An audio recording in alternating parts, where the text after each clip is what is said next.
and welcome to Hearthstone Top 5. My name is Benjamin Hero, and before we get started, let's press F to one of our fallen comrades, Gwent. Gwent's gonna have his last year, next year. CDPR just announced it, and he's gonna join the list of so many other games that I've kept in touch with over the years. Press F for Duelist, Artifact, remember that? I like Artifact, and now Gwent. Yes, the card game scene is pretty much dwindling to the ones that I've liked. Also, let me know what you think of Marvel Snap. I've been playing it pretty much since beta, and it's such a damn good game. And I was thinking of making some content for it. If you like it, if you don't like it, let me know in the comments whether you think I should make content for Marvel Snap. And you're probably also wondering, Benjamin, what's up with the background? It looks a bit different. People, I think it's quite obvious with the backgrounds. It's because of... You might have noticed that the channel name has changed from Benjamin Hero Hearthstone to Benjamin Hero Gaming. Since I might be covering more games on this channel, I thought to make the name a bit more generic. Don't worry, I'll still be covering insane or terrible pretty much until Blizzard stops making expansions. Hopefully not anytime soon. Now for the review. People, I'm pretty sure this is the worst results I've ever gotten from Insane or Terrible. It only makes sense after getting my 5 out of 5 from the Voyage to the Sunken City expansion that I'm gonna get maybe not the same score. Let's go through the different cards from Murder at Castle Nafia. Number 5, we have Tone Tampering. I watched pretty much every single competitive game, none of my ladder games. I even checked Buddy HS replay. Nobody has ever played this game. Even in WoW, Tone Tampering isn't even good. So, Tone Tampering was a catastrophic miss, but hey, you know what? I have to put this bait card in. Blizzard essentially forced me. Number 4, we're Creepy Painting. Similar with Tone Tampering, nobody, not in competitive, not in my ladder games, has played this damn card. So here comes Creepy Painting. Number 3, we're Sinful Brand. I mean, you look at Sinful Brand and you think surely somebody must have played it. No, again, MIA. Nobody bloody played Sinful Brand. Then at number 2, we had the Stone Ride, Totem Shaman. Again, it did not exist this expansion. Even after the buffed and nerfed to other cards, Totem Shaman was non-existent. However, it almost counts as almost like 5 points. Number 1, we had Artificial Zymox.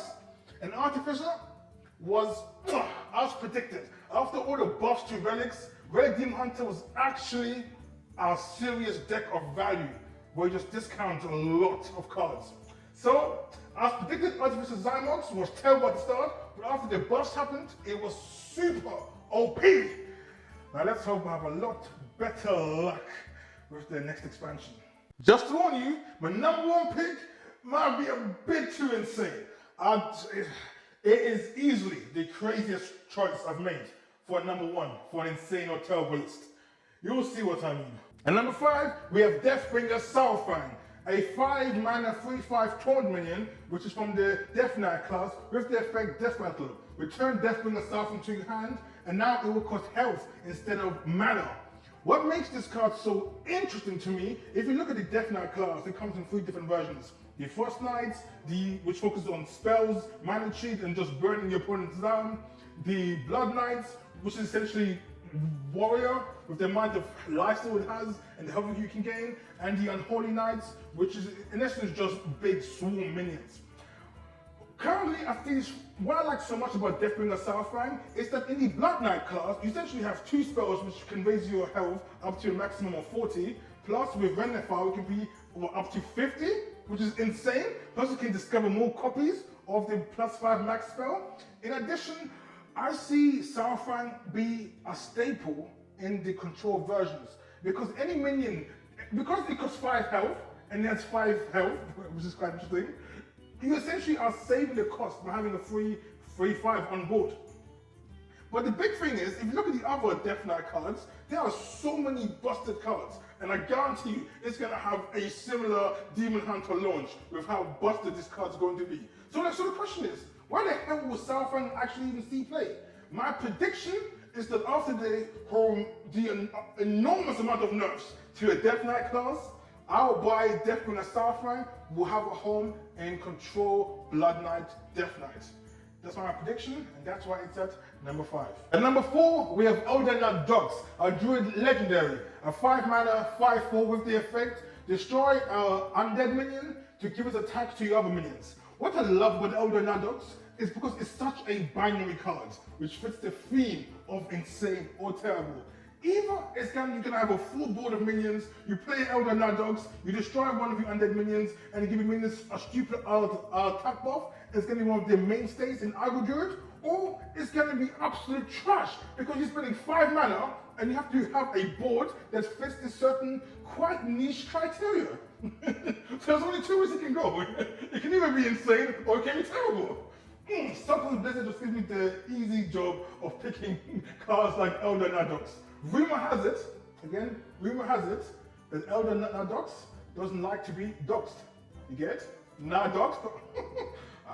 You know it's funny, and that's why Elder Nadox is at number 4. At number 3, we have Energy Shaper, a 4 mana 3/5 mage minion with the effect Battle Cry. Transform all of your spells into ones that cost 2 more, but they keep the original cost. Now, the reason why I have Energy Shaper on the list is because of Deck of Lunacy. Deck of Lunacy used to be absolutely broken. And back in the days, it was nerfed from 2 mana to 4 mana, and then it was put back into 2 mana after the whole rotation. And in its prime, Deck of Lunacy was absolutely insane in the no minion mage. People were expecting an absolute meme card. And now we have Energy Shaper, which is essentially an alternative version of Deck of Lunacy. The combo that I'm seeing with Energy Shaper is with this new sub-variant of the Mage archetype, which is the Arcane Bolts, which is all about adding a ton of Arcane Bolts into your hands, which costs 1 mana. So essentially you can turn those 1 mana Arcane Bolts into 3 mana spells, which still cost 1. And because Deck of Lunacy had this kind of insane high roll and potential, I'm almost obliged to put Energy Shaper on the list, where there's potential that it could have the Deck of Lunacy effect, and that's why Energy Shaper is at number 3.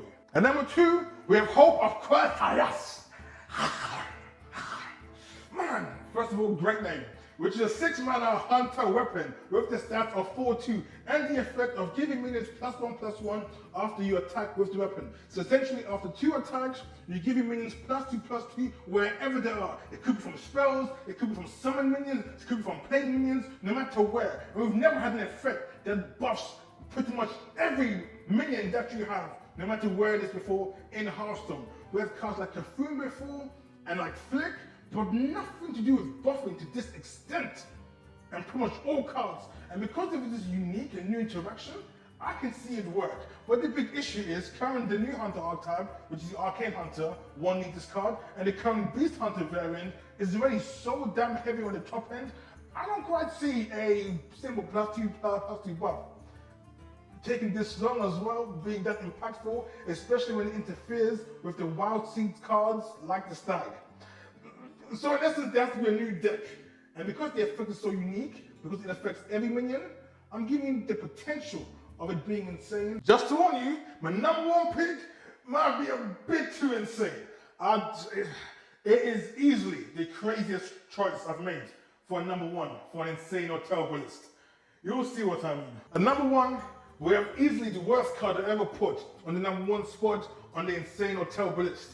And that is the 10 mana shaman spell from the other side. With the effect, summon copies of the minions in your hand and they randomly attack the enemy minions on the other side and then die. The idea is you have a bunch of new Death Rattle minions in your hand, you play from the other side, they go rush in, they destroy the enemy board, and then you have your own board with Death Rattles and Reborn effects that trigger when you play from the other side.